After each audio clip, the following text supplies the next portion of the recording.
Guys, I've pretty much fully jumped onto the Wyze bandwagon. For people that have been on this channel for a little while, they probably know that I started off using Nest stuff. I had a Nest thermostat.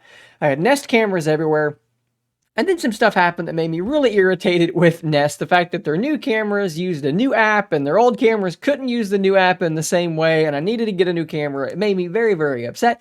Long story short, got rid of all my Nest cameras, replaced them with Wyze cameras. I have a pretty long, fairly well-viewed video about that already. I'll probably put this in a playlist with it. You'll be able to see that really easily as well. But I needed to get rid of that Nest thermostat so I could go all one way. I don't like having some things on this app, some things, the thing I'm trying to avoid, right? So I needed to get rid of that Nest thermostat. So what did I do? I went out and I bought myself the Wyze Thermostat, which is a very, very inexpensive, in particular compared to some other thermostats like the Nest thermostat. Very nice competitor to those things. Not only do I have the Wyze Thermostat, I also have several Wyze home room sensors. We're going to talk about all this stuff in this video. This will be a full review of not just that thermostat, but also the home sensors and how they're kind of working in synergy. I've had them for, let's see, how many days is it going to be now? Since last Thursday. 1, 2, 3, 4, 5, 6. So 7-ish days, depending on when I'm going to post.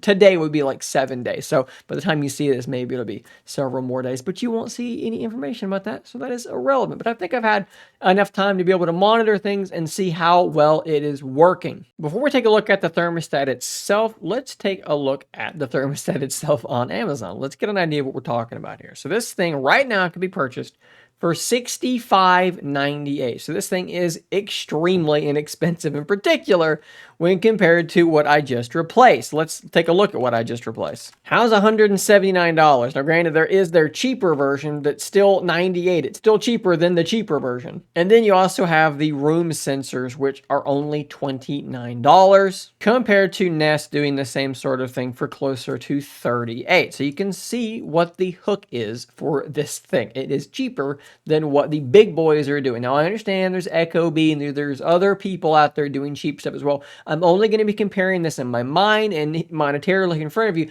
to Nest because that is what I have used. With all that being said, let's take a look at the thermostat. All right, so here we are. We're looking at the Wyze Thermostat right now. You can see there's this nice plastic plate that sits behind it. I will say that the plate is bigger than my Nest thermostat, but I still think that it looks reasonably decent. You can see here how wide, or I guess how thick the thing is would probably be the better term. And I think overall, just appearance-wise, I think that it looks okay. You've got a relatively large screen there up front, which is bright and clear. It's not the most high resolution screen that you've ever seen in your life, but it's going to do enough to get the job done, I think. You've also got this big dial up front in the center. That's how you're going to control things. There's a nice little click, a little bump as you move it around. It feels okay. It does have a little bit of a cheap feel to it, but it's not terrible. Then you can click that down to actually go in and change things like the temperature. You can see the animations are kind of smoother, kind of a little bit low frame rate, but you know, again, this is all stuff that's kind of more aesthetic than anything. Of course, it will shut off. There's a motion sensor up top here, and it will shut the screen down if no one is around in front of it. Let's see if we can get that to trigger.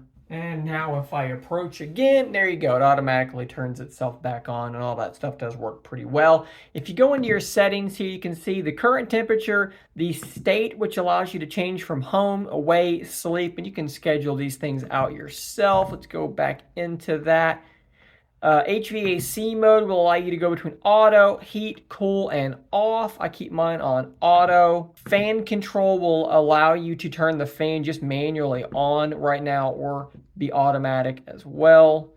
And then there are a little bit of things here in terms of setting. There's a system test, ability to reset, check device info, and then also locking of the thermostat so that nobody can just walk up and start messing with it. Now, if we actually pop it off the wall here, you'll be able to see kind of how this thing is set up. I've actually got some wires that evidently just don't pertain to anything. There's a level there, which makes it nice and easy to get this thing set up straight. You just shove your wires up into these little holes. And it's super, super simple. Now, this thing does require a C wire, which you can see that I do have there. Without one, you have to use what's called a C wire adapter. I'm not really going to get into this too deeply, but it does actually come with one in the box. Basically, it's what you need to be powering this thing. When you're done, you shove it on the wall, and it should boot up and power up relatively quickly. Pretty simple stuff. And again, I think that it looks good enough that it's going to just blend into your wall. It's not going to stand out and look super odd. And honestly, most of the time, you're going to be either controlling this with the app or just kind of letting it do its own thing. So I'm not going to dive super deep into the actual process of like installing and setting this thing up, because honestly, Wyze has their own video and it's better than what I would produce anyways. It's really, really well done and very, very detailed. But what I will do is I'm going to talk about the app itself, because there's quite a bit there I think that actually is worth mentioning. So we're in the app here. That is my hallway thermostat, and you'll see our basic screen here. So right now my house is 69 degrees, 50% humidity, and nothing is currently running. If the heat was on, you kind of take on like an orangish color. If it's cooling, it kind of turns blue. If you want to change any of this or turn your heat on, whatever you want to do, you can click on one of these temperatures and you can move it around with this dial, and you can see there what it would actually do. Let it go, and then you have to just kind of tap somewhere in the middle, just somewhere, and it will back out. Now, one of the things that I've noticed, and I'm kind of going to talk about little problems as I go along, is sometimes I'll change my temperature and I'll go back or whatever it might be, and it won't actually save. Like if I go in and I change it to 68 and then I hit my back button and I go back in, it will still be set to 69. You have to actually kind of touch outside and give it a minute. See how it still says 69? Eventually, it will decide to change to 68. Sometimes it just doesn't, and I have to go back in, change it, let it sit for a minute, and then go back out, and there it is. If you move too quickly with this app, you'll see that things just don't really work. You have to kind of change it and let it sit, then it's going to be okay. So there's some weirdness there, but good news is you're not really going to be messing with as much. You're going to schedule it to what you want it to be, and then you're just going to kind of let it go for the most part. Let's jump into our settings here up at the top right. See, now my heat has actually just kicked on because I've dropped to 68 degrees. So that's what that looks like. Let's go into the settings though, like I said, because there's some good stuff in here. Name, notifications, not really stuff we're going to mess with. Behavior. So let's take a look at this, because like I said, there's some places, some deficiencies in this app. How do you balance savings and comfort? You can see that as I move this around, it will change what it is saying, right? And some of it I understand, right? Accurate control, ready before arrival. So it's going to detect that you're getting close to your house using your phone's location data and turn it on to like pre-warm. But some of the other stuff maybe doesn't really make a lot of sense to me, like flexible control, tips for energy saving. Like what exactly do we mean? It's not totally clear to me. I can kind of guess, but it's not as clear, I think, as I'd like for it to be. What are tips for energy savings? I'm not seeing any tips pop up anywhere, so I'm not really sure what that means. What are flexible controls? You'll see later that you can set kind of the gap, how far you want the temperature to be able to go one way or the other before the thermostat kicks on. If that's not flexible controls, if it's not adjusting that, which it doesn't seem to be because that has its own setting, what is a flexible control? I just wish these things were more specific and detailed so that I knew. Let's go into our schedule. This is an important feature. So let's click on the schedule that I have created and we'll take a look at what we've got here. So you can set your days up top and then you can go in, see where it says home or sleep. Let's click on home. And what we're doing here is from 6 a.m. on, I am home, and I've set my temperature to be between 69 and 76 degrees. Now, if you change this, here's a little thing to keep in mind. You must click save, and then you must click save again before it's actually going to take. In my experience, if you click save the first time, but then just go back, it might not save.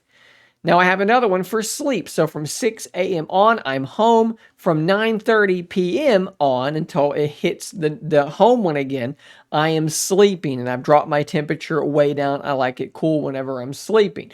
Here's another little weird thing about this though. So you're setting it home, away, or sleep, but you're also setting the temperature. Okay, great. Why do I need to set the temperature there when under temperature preferences, I've already told it what I want those times to be? If I'm setting it to be sleep, it should just know the temperature I want. Why do I have to set it to something? One of these settings don't need to be here because it just doesn't make, it's redundant, right? Maybe I'm missing something, but it does seem redundant to me. Again, though, once this is set, you shouldn't really have to mess with it again. Now, keep in mind, some of this stuff can be automatic, right? Like if I leave the house and you either have location data working so it knows you've left, or it picks up from your motion sensors, either on your thermostat or your home sensors, no one's home, it will switch you to away based on that as well, and drop your temperatures to a whatever you set it to, ideally to save some money. So auto switch here. Auto switch uses Wyze devices and your phone's location to determine if you're home or away. Mine is currently turned off just because I was testing some different things. I'm actually going to turn it back on now. And you may get a pop-up here asking you if you want to have location permissions there all the time or only while you're using the app. It needs to be allow all the time and then go back. That way it knows you've left and it will put you away and help save some money. Under advanced, there's some cool stuff here too. Coast to cool, you can read that for yourself. It seems like that's a logical thing to want to do. Your differential temperature. So how aggressive do you want it to be? Do you want to let it, get 2 degrees either way before things kick on? You can set that to wherever you want it. There's also temperature and humidity correction. So I found that my thermostat there in the living room was running about a degree warmer than in actuality it is. I used a little infrared thermometer and typically, even though these were accurate, the thermostat was off by about a degree. So I was able to go in and compensate for that. If you know the humidity, you can do the same. So while there are some weird things about the app, there actually is a lot of customization and a lot of controls there to be done. And it's important to keep in mind that the thermostat itself is fairly basic, right? They're doing a lot of the work of this thermostat in the cloud. That allows them to lower the price because you're not really paying for like an expensive piece of hardware because most of that computing isn't being done on the thermostat itself. So at this point, I've referenced the home sensor a couple of times. So what I'm going to do now is I'm going to unbox a home sensor and show you that setup process because it is quite brief. Okay, so we have the Wyze room sensor here. This is the packaging that it comes in. Bluetooth, energy saving, magnetic mounting. We're going to open this thing up. We're going to install the batteries. And I'm going to show you here on the other side of the screen, yes, over here, I'm going to show you the process of actually setting it up in this portion of the video. So when we open it up, first thing that you have here is a couple of AAA batteries. Now, shockingly, they claim that these batteries will last 3 years inside this thing, which is absolutely incredible. If that is the case, if they even get close to that, I mean, granted, it's not a super complicated device. It's an LCD screen, but still, I was kind of worried, what is this going to be every 6 months having to, put new batteries in this. If they get anywhere close to 3 years, I'm going to be pretty happy. This is a stand that is magnetic that it just kind of sits on. Very simple, but it works well. Some 3M adhesive if you want to adhere it to something else. And then that is the sensor itself. Quick start guide, which we won't need because I'm going to explain this stuff. Here it is. It's really simple. It's really small. I like the simplicity of Wyze design. They've got this stand that's magnetic and it works, but they're like, hey, how do we keep it, sitting not at a weird angle? We'll just put a little groove in it and it just works. It's basic and it's simple. LCD screen, motion sensor, and then there's a single button on the top. Let's go ahead and pop these batteries in, which apparently, again, will be fine for the next 3 years. And there we go. So we are powered up. It is not 62 degrees in here. It's going to take it a moment. You can actually see here the little frowny face. So what that's telling us is that it is not in a comfortable place. It thinks this is uncomfortable. The reason it says 62 degrees is because it's cold. It was just in my mailbox. It was just delivered today. This is an additional one. So it is a little bit cold. That is your humidity, that is your battery, and the little dot, which you can occasionally see up there at the top, is indicating that it has just detected motion. So that is all really, really simple. So now to set it up, we're going to press and hold that button up top. Now you see the Bluetooth thing is blinking. Great, super, super simple. So now we're going to click on my thermostat, which is already set up. We're going to click on this icon up here in this corner. We are going to now click on the plus button, hit begin, and I'm hoping that I'm close enough to it that it's going to see it. I think it did. It is now adding the sensor, and it is done. So this one is actually going to be in the sunroom, where my wife spends a lot of time. Sunroom sensor, continue. and it is good to go. Now, something that we will talk about a bit more in the rest of the video, we're going to click on the sunroom sensor here. Go away, keyboard. I lied. We're going to click on edit up here, and we're going to say that we really only care about the sunroom during the day. When we're asleep, it's not a big deal. Don't really care about it. So we're going to talk about that a little bit more, but that's pretty much it, guys. So then take your little stand here, set it down wherever you want it to be, and you're done. So let's dive a little bit deeper into the home sensors. Okay, what are they doing? How does it work? Because this was something that wasn't totally clear to me. I kind of thought, well, maybe the sensors are all through the house, so the thermostat just knows what the whole house is, and it's going to do a better job of keeping every room kind of in a threshold, within a general distance of the temperature that you want it to be. But then I thought, that might be actually really wasteful, and that's true. What the thermostat, what the sensor, I should say, is actually doing, perfect example is this one that sits here right next to me. It has that little dot on the screen, which is probably not going to focus. There it is. And what that means is it knows someone is in this room. So it knows that I should have my temperature in this room where it needs to be. And it also knows that the other rooms of the house don't have people in them. So it doesn't need to worry about them as much. Yes, the sunroom and the bedroom might be cooler than the studio, which is where I am now, but no one's in there, so that is irrelevant. And that's what the home sensor is really all about. It's supposed to know where you are, and it's supposed to maximize the comfort in that room. Now, a big thing that you must do, and I should have mentioned this earlier, once it is set up, you have to go into this screen here, up here in this top corner, and turn on motion sensing comfort. It is off by default. Then you must click on edit, and let's do the one that I just got was the sunroom. You have to actually click on that plus symbol and add it to motion sensing comfort. If you do not do this, that sensor is a standalone product. It is only there reading the temperature, but it's not actually going to be doing anything beyond that. So it's kind of useless in that way. You have to add it. And then you also need to go in and set day or night. So here's a great example. The bedroom, I'm not in there during the day. So I have this toggled off. I don't want it to be taking anything into account. If I walk in that room, I don't care. I don't want you to have to worry about that room. But on the flip side, at night, only focus on the bedroom. I don't care what the studio's doing. If I happen to walk through, one of my dogs walk through, I don't want that triggering, oh, the studio's too cold, let's turn the heat on. Only want you to care about the bedroom at that point. So you have to go in and make sure you've added these and make sure that you've customized this the way that you want it to be. Now, of course, each sensor does have its own little bit of settings here, which really isn't a whole lot. You can tell, hey, my bedroom tends to be cold, so let's prioritize comfort in there, prioritize savings.